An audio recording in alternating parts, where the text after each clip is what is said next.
और बड़ी खबर है, इजरायली सेना का हमास की सुरंगों पर हमला हुआ है। हमास की कई सुरंगों की पहचान की गई है। सुरंगों को तबाह करने में जुटी आईडीएफ उत्तरी गाजा में मिल रही है हमास की सुरंगें। आईडीएफ ने अब तक 130 सुरंगों को तबाह करने का दावा किया है। तो देखिए, आईडीएफ के हमले लगातार जारी हैं। 130 सुरंगों को तबाह करने का दावा किया गया है, जो कि हमास की सुरंगें थी। और इसी तरीके से हमले जारी हैं। आईडीएफ ने अपना स्पेशल ऑपरेशन भी इन्हीं सुरंगों को तबाह करने के लिए शुरू किया है, जिसमें गाजा के अलग अलग घरों में छापेमारी भी की जा रही है, लोगों की तलाशी ली जा रही है और उसके बाद सुरंगों के बारे में पता किया जा रहा है और उन सुरंगों पर किया जा रहा है बड़ा धमाका।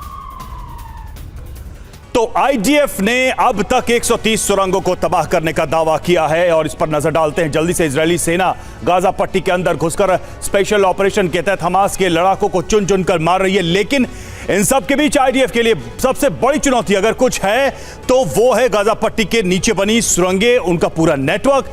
गाजा की कुल लंबाई की बात करें 40 से 45 किलोमीटर इसकी लंबाई और चौड़ाई 10 किलोमीटर है। गाजा का क्षेत्रफल 400 वर्ग किलोमीटर है।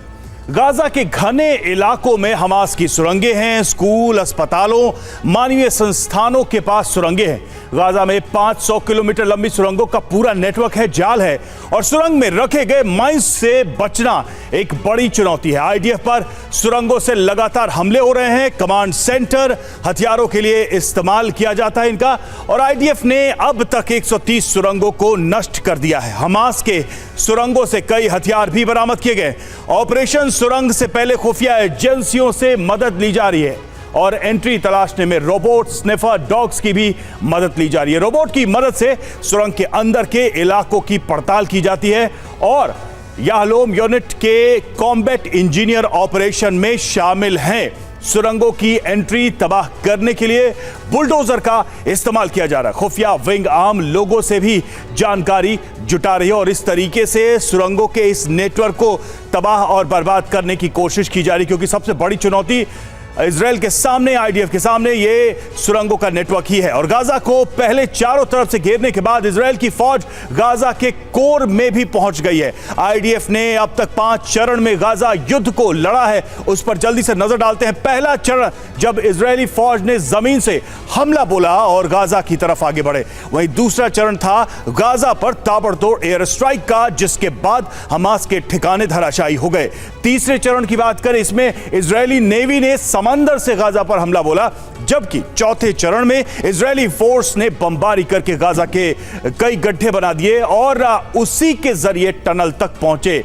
और अब 5वें चरण में टनल में छिपे हमास के लड़ाकों को ठिकाने लगाने में इजरायल की सेना जुटी हुई है। तो इस तरह से लगातार यह ऑपरेशन जारी है और इन 5 स्टेजेस में आईडीएफ आगे बढ़ रही है, इजरायली सेना गाजा में आगे बढ़ रही है। और देखिए, इस बीच एक और खबर है, जंग के बीच इजरायली सेना का बड़ा दावा सामने आया है। हमास के कब्जे से मुक्त हुआ उत्तरी गाजा। बड़ी खबर है ये, उत्तरी गाजा में हमास ने अपना कंट्रोल खोया, यह कहना है आईडीएफ का। इजरायली सेना के प्रवक्ता ने इसका दावा किया है। उत्तरी गाजा पर कंट्रोल, इजरायली सेना का दावा। बड़ी खबर इस वक्त की वॉर जोन से बड़ा अपडेट। तो जंग के बीच ये दावा आया है इजरायली सेना का कि जो नॉर्थ गाजा है उस पर इजरायली सेना ने कंट्रोल कर लिया। आपको बता दें कि कल जो ऐलान किया गया था, जिस प्लान का जिक्र शुरू हुआ इजरायल की तरफ से, उसमें गाजा को 2 हिस्सों में बांटने की बात कही गई, नॉर्थ और साउथ, और टोटल कंट्रोल इस पर रहेगा इजरायल का। और फिलहाल जो बड़ा दावा है वो ये है कि उत्तरी गाजा पर नियंत्रण हो गया है। इजरायली सेना का यह दावा किया जा रहा है, हमास के कब्जे से उत्तरी गाजा को मुक्त करा लिया गया है। तो ग्राउंड ऑपरेशन का जो एक बड़ा ऑब्जेक्टिव था, उसको लेकर यह बड़ा ऐलान, बड़ा दावा इजरायल की तरफ से कि उत्तरी गाजा पर इजरायल का नियंत्रण हो गया है।